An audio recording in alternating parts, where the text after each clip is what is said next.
जय श्री कृष्ण दोस्तों। एक प्रश्न जो शायद आपने भी कभी भगवान से पूछा होगा।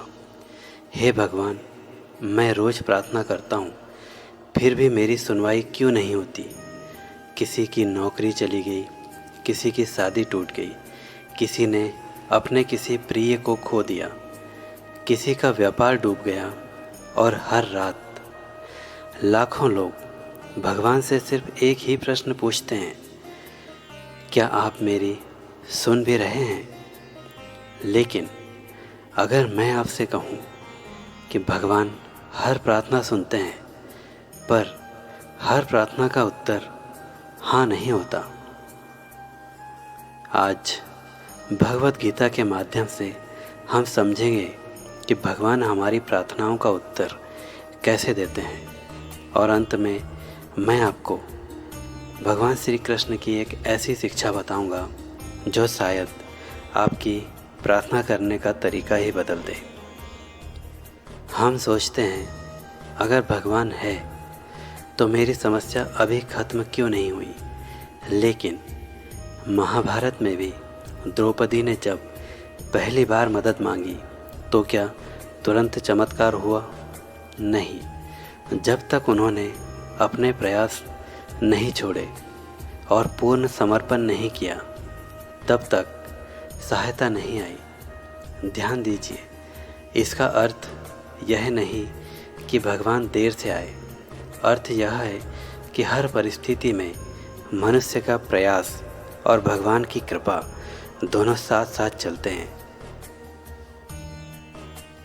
भगवत गीता के 18वें अध्याय में भगवान श्री कृष्ण कहते हैं, सर्वधर्मान् परित्यज्य मामेकं शरणं व्रज। इसका अर्थ है जब मनुष्य पूरे विश्वास के साथ ईश्वर का आश्रय लेता है, तब भगवान उसका मार्गदर्शन करते हैं। लेकिन शरणागति का अर्थ यह नहीं है कि आप कर्म करना छोड़ दें। भगवान कभी आलस्य का समर्थन नहीं करते। आगे हम सुदामा की कहानी के माध्यम से समझने का प्रयास करेंगे। सुदामा गरीब थे, उनके बच्चों को भोजन तक नहीं मिलता था। पत्नी ने कहा कि द्वारका जाइए, अपने मित्र श्री कृष्ण से मिलिए और अपनी समस्या उन्हें बताइए। सुदामा गए, लेकिन उन्होंने भगवान से धन नहीं मांगा। उन्होंने सिर्फ प्रेम दिया और भगवान ने बिना मांगे ही उन्हें सब कुछ दे दिया। सबक क्या है? सच्ची प्रार्थना मांगने से पहले भगवान से जुड़ने का माध्यम है। प्रार्थना हमें भगवान से जोड़ती ही तो है। अब हमारी प्रार्थना पूरी क्यों नहीं होती? इसके 4 कारण हैं। पहला कारण, अभी समय सही नहीं है। हो सकता है आज जो आप मांग रहे हो शायद वह अभी आपके लिए उचित नहीं है।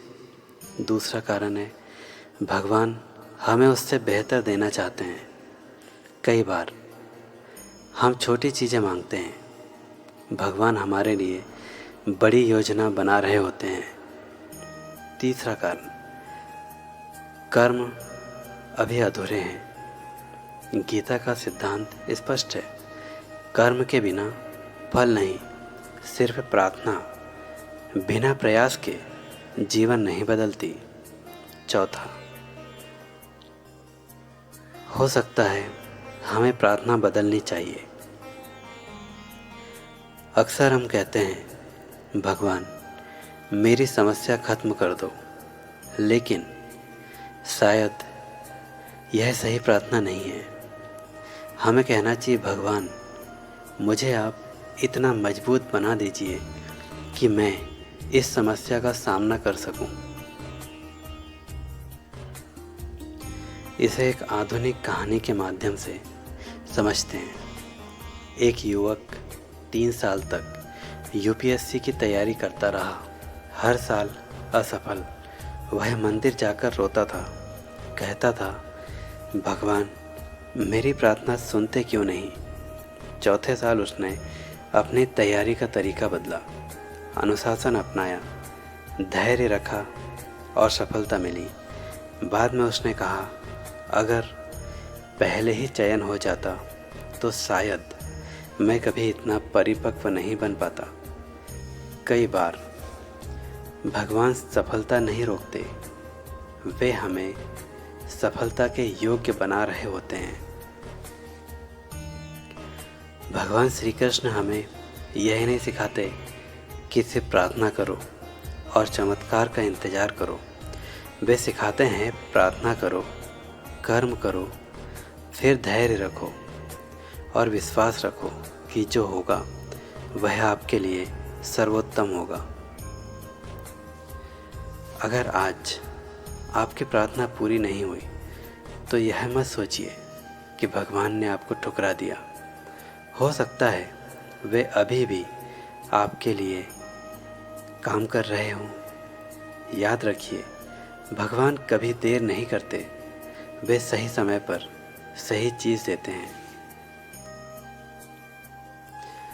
तो दोस्तों, अगर आज के बाद आपकी प्रार्थना करने का तरीका बदल गया है या आपके सोचने का तरीका बदला है तो इस वीडियो को लाइक कीजिए और हमारे चैनल को सब्सक्राइब कीजिए और कमेंट में लिखिए, मुझे भगवान के समय पर विश्वास है।